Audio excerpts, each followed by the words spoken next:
Olá, boa tarde. 5.000 funcionários da General Motors de São José dos Campos entraram em greve hoje. Eles protestam contra a demissão de 250 metalúrgicos da montadora no sábado. A empresa alega que houve queda de 30% nas vendas desde o começo do ano. E você vai ver também no Jornal da Assembleia desta segunda-feira. Ouvir as propostas da população para o orçamento estadual do ano que vem. Primeira audiência pública é em Embu das Artes. Projeto de lei quer plano de cargos e salários para deficientes que se beneficiam da lei de cotas. Seminário debate propostas de políticas públicas para o desenvolvimento rural de São Paulo. Os cuidados que a gente tem de ter com o inverno quente e seco. É o que você vai ver agora no Jornal da Assembleia.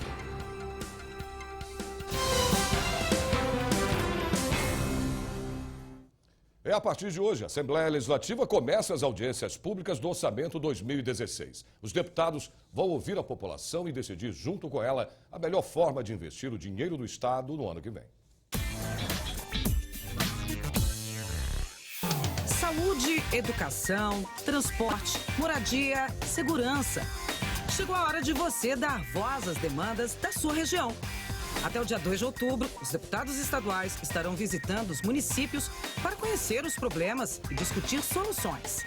São as audiências públicas do orçamento do Estado de São Paulo. A primeira audiência pública acontece em Embu das Artes. Quem é da região terá uma oportunidade única. Anote aí, é dia 10 de agosto, na Câmara Municipal de Embu das Artes, a partir de 7 da noite. Convido a todos a participarem das audiências públicas da nossa comissão. A Comissão de Finanças, Orçamento e Planejamento da Assembleia Legislativa estará lá para ouvi-lo e encaminhar as soluções para a sua região. Confira o calendário completo das audiências públicas na página da Assembleia Legislativa do Estado de São Paulo. www.al.sp.gov.br. E só para lembrarem, a TV Assembleia SP transmite hoje ao vivo os debates na cidade de Embu das Artes. Não perca, a partir das 7 da noite. Amanhã, a audiência pública vai ser em Santo André, na região do ABC. Daqui a pouco, à 1 da tarde, acontece o lançamento da Frente Parlamentar que vai debater soluções para o Jardim Pantanal, na zona leste de São Paulo. O encontro é no Auditório Franco Montoro e pode ser assistido ao vivo pelo portal da Assembleia, na internet. O ministro dos Transportes, Antônio Carlos Rodrigues, visitou o Parlamento Paulista. Quem fez as honras da casa foi o segundo secretário, deputado Edmir Chedid, do DEM. O segundo secretário da Assembleia Legislativa, o deputado estadual Edmir Chedid, do DEM, se encontrou com o ministro dos Transportes, Antônio Carlos Rodrigues. E eles conversaram sobre um projeto de lei do deputado que exige a retirada de todas as cancelas das praças de pedágio que tem aquele sistema de liberação automática. Isso para tentar diminuir o número de acidentes fatais nas rodovias paulistas. A legislação, a nível federal, exige a presença física de um policial para fazer no talãozinho de papel a multa. Depende de uma mudança de uma portaria do Denatran. Aí nós ligamos para o ministro, ele se dispôs a vir aqui no nosso gabinete para junto, eu convidei também, quase que uma convocação ao diretor-geral da Artes para que comparecesse a essa reunião para a gente fazer o alinhamento do que é necessário fazer. Existe já marcada uma reunião do Denatran, da diretoria, para o próximo dia 25. Esse assunto já vinha sendo discutido lá, o ministro já fez o contato com os membros lá da diretoria para pressarem essa decisão. Importante, aí nós podemos aprovar a lei sem ela criar constrangimento a ninguém. O ministro dos Transportes também falou sobre o andamento das obras públicas e disse que nenhuma obra será paralisada por falta de recursos. Os aportes em São Paulo estão todos aqui e estamos lutando contra toda essa recessão, mas tudo vai se dar bem, tudo passa. Nenhuma obra parada. Algumas obras vão demorar mais tempo para ser concluídas, mas obras paradas nenhuma. Saber agora da previsão do tempo. Terça-feira de muito sol, tempo seco e muita poluição em toda a região metropolitana de São Paulo. A máxima chega aos 27 graus. Em Campinas, o tempo amanhã vai ser aberto e quente. A máxima chega aos 28 graus. Em São José dos Campos, o tempo também fica aberto, com muito sol. A máxima fica em 29 graus. Em Sorocaba, terça-feira vai ter tempo seco e quente. A máxima é de 28 graus. Em Ribeirão Preto, o sol brilha forte o dia todo. Os termômetros marcam até 31 graus. Você vai ver a seguir. Projeto de lei quer plano de cargos e salários para deficientes físicos contratados pela lei de cotas. Os detalhes você tem depois do intervalo. Até já.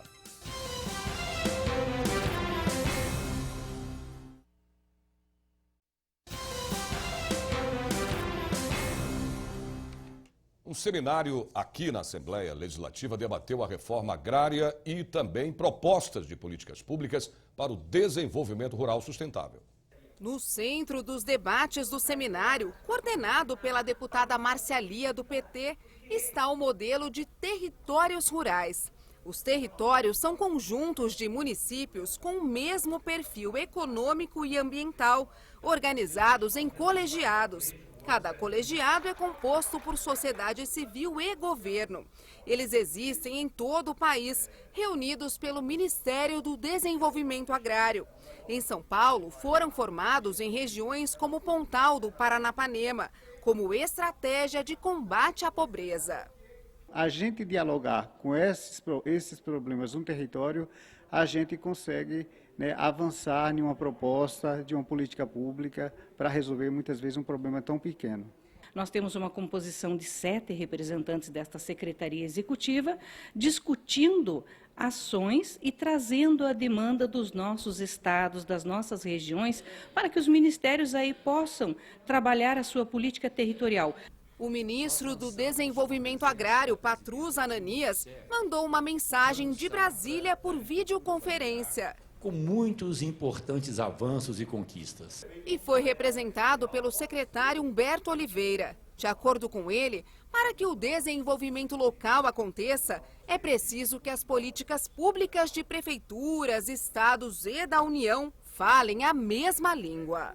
Essa população de cerca de 37% da população rural brasileira é uma população do campo e das cidades em ambientes rurais. Então esse é o número que nós estamos trabalhando, não para discutir os dados do IBGE, porque os dados do IBGE se relacionam a campo, mas para a gente utilizar com o planejamento de política pública e incluir o mundo rural nesse planejamento e numa melhor participação em relação ao orçamento público. Vamos fazer uma análise dos avanços, das dificuldades, do que é que a gente pode contribuir enquanto Assembleia Legislativa para que a gente possa melhorar a questão da vida dessas pessoas lá no Pontal do Paranapanema, todas as regiões onde o território se estrutura. Hoje tem lançamento da Frente Parlamentar da Saúde e pesquisas clínicas relacionadas. É às 14h no auditório Paulo Kobayashi. Você pode ver tudo ao vivo pelo portal da Assembleia na internet. A Câmara Federal aprovou em primeiro turno o texto base da proposta de emenda à Constituição que equipara salários de delegados de polícia e advogados da União aos de ministros do Supremo Tribunal Federal. Os delegados comemoraram a decisão aqui na Assembleia. A categoria esteve presente para dar total apoio ao deputado delegado Olim, que tem lutado para que a PEC tenha total aprovação. A proposta vincula o salário da Advocacia Geral da União, da carreira de delegado de Polícia Federal, Polícia Civil dos Estados e do Distrito Federal e dos procuradores municipais a 90,25% do subsídio dos ministros do Supremo Tribunal Federal, ou seja, dos ganhos salariais. Apesar de muitos serem contrários a essa PEC, para o deputado federal Guilherme Mussi, a aprovação no primeiro turno já é uma vitória.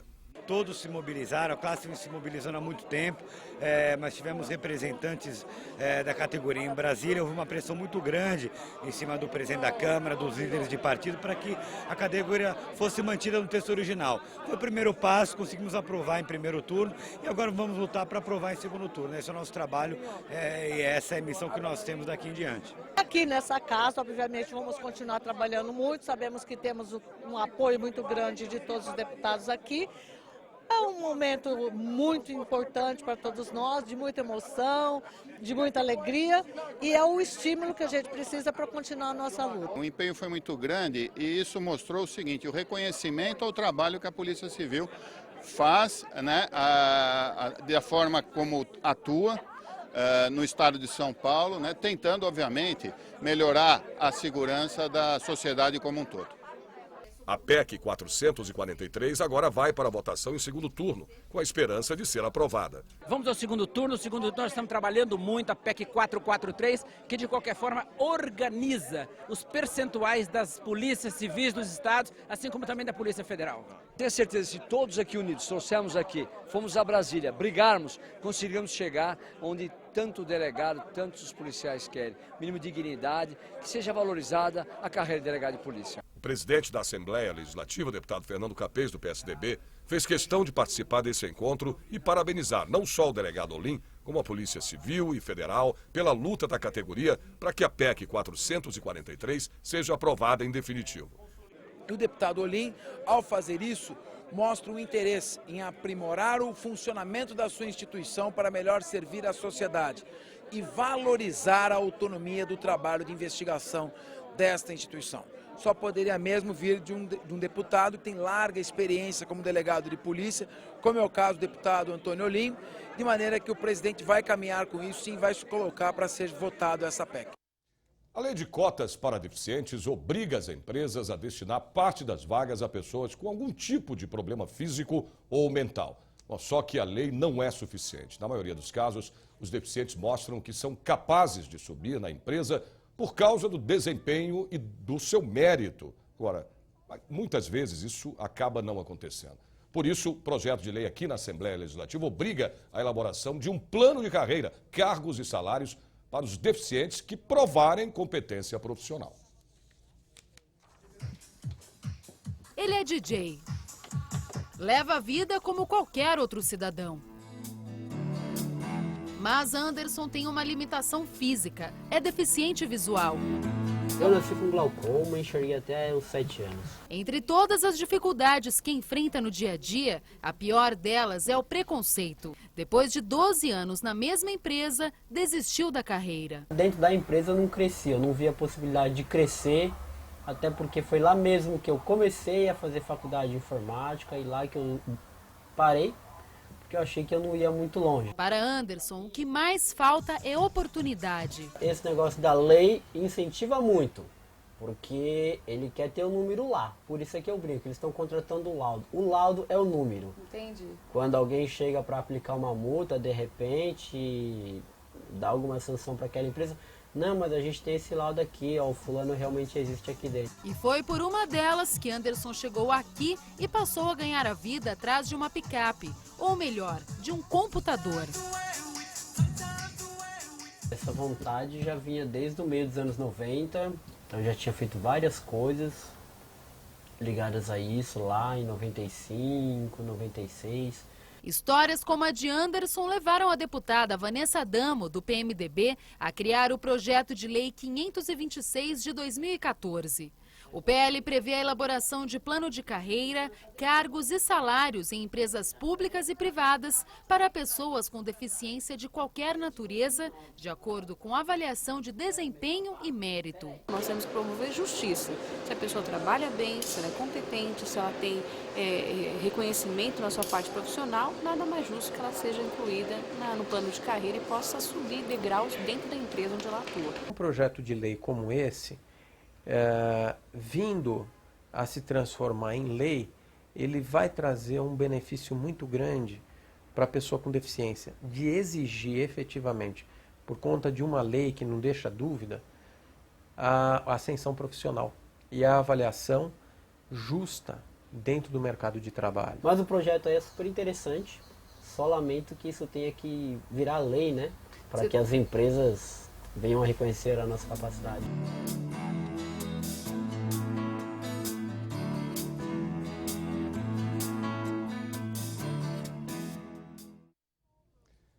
Agora mais previsão do tempo para amanhã em outras cidades do interior e também do litoral do estado. Uma terça-feira de tempo aberto e muito sol em Santos. A máxima chega aos 28 graus. Em São José do Rio Preto, sol brilha forte amanhã. A máxima chega a 32 graus. Terça-feira com tempo bom em Mogi das Cruzes. A máxima chega a 26 graus no sábado. Tempo aberto, muito sol em Piracicaba. A máxima chega a 29 graus. Depois do intervalo, você vai ver o que tem de fazer para livrar sua saúde desse inverno seco, quente e poluído. Voltamos já.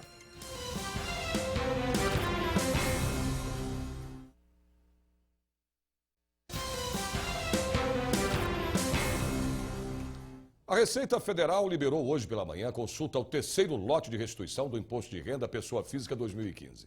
Bom, para conferir se seu nome está na lista, basta acessar o site da Receita. Anote aí, é o www.receita.fazenda.gov.br. Bom, quem estiver na lista vai ter o dinheiro depositado na conta no dia 17 de agosto, segunda-feira que vem. Vamos agora conversar ao vivo com a repórter Priscila Silvério, que está ao lado de um consultor financeiro lá. Priscila, boa tarde para você. Quem receber a restituição faz o quê? Guarda, paga a conta ou vai às compras, Priscila? Boa tarde, Sérgio. Boa tarde a todos.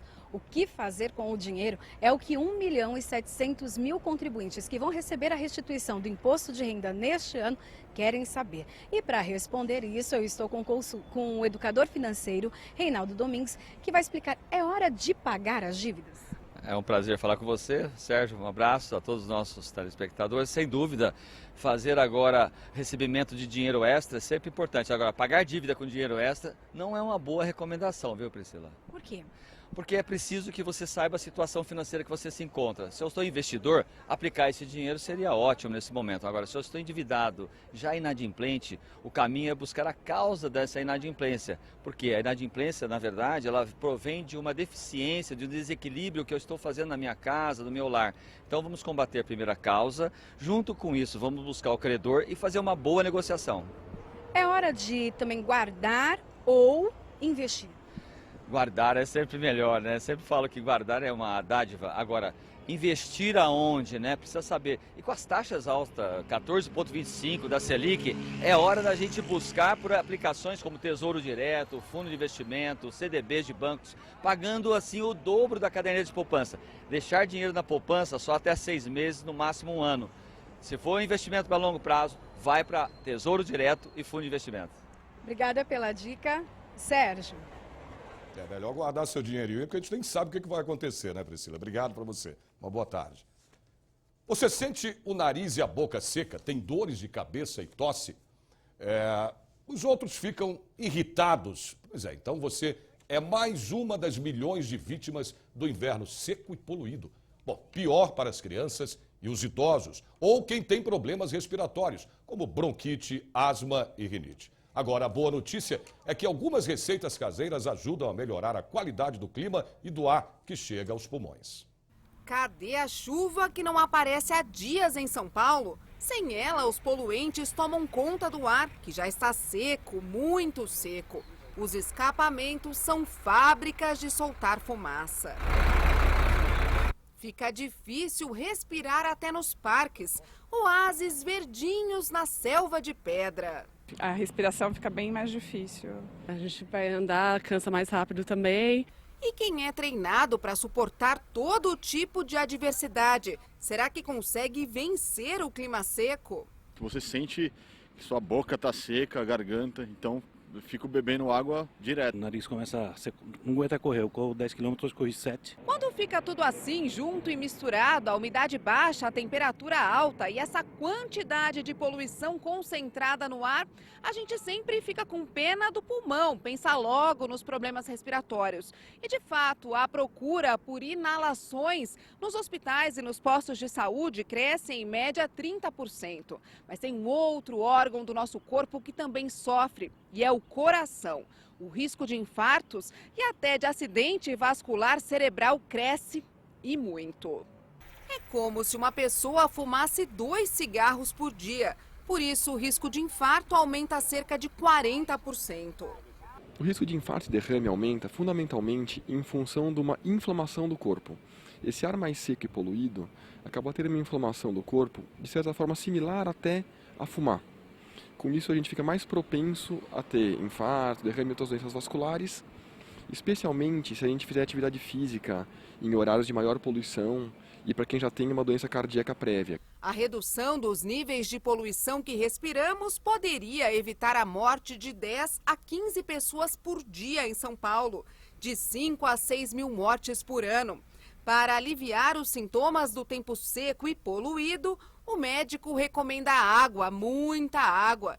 E cuidados que às vezes a gente nem acha que funcionam, mas ajudam e muito enquanto a chuva não vem. Os cuidados fundamentalmente são de manter umidificado o trato respiratório. Então tomar bastante líquido, umidificação dos ambientes com baldes, bacias ou até eventualmente toalhas. A limpeza nasal, a limpeza do nariz com soro fisiológico também ajuda.